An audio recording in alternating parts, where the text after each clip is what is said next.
para sa kanila.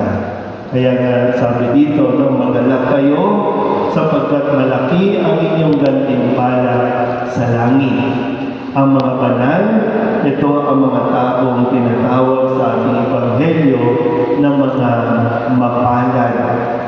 Mapalad dahil sa kabila ng iniaalok ng mundo at sinasabi ng mundo, sila ay nanatili na sumusunod sa kalooban ng Diyos. Ang mga banal, sila yung mga nagtakwil o itinakwil ang mga karangyaan sa buhay nito. Mga pinili na mamuhay ayon sa kalooban ng Diyos at hindi ayon sa kalooban ng mundo o sa sinasabi ng mundo na magiging masaya ka kapag nasa iyo ang lahat ng mga bagay na nakikita natin, lalo tigit ang mga material na bagay. Mga banal, mga tao na noong sila'y nabubuhay pa, nagsumika sundin ang kalooban ng Diyos.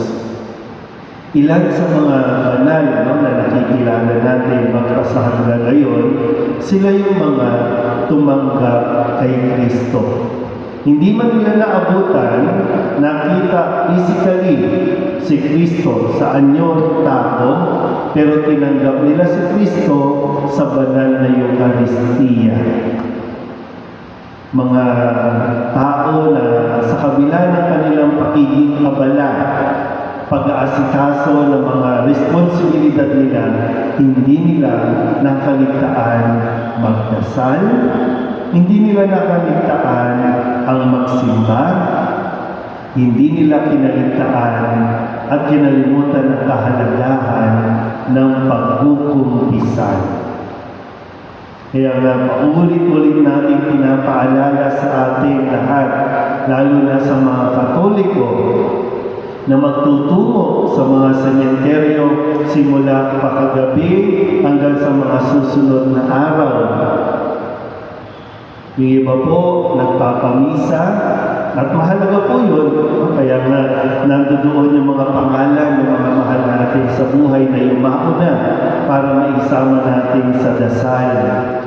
Pero maganda po na ngayon pa lang, habang tayo po ay buhay, tayo ay lumapit kay Kristo, magsimba. Kasi yung mga patay, hindi na yan makakapagsimba.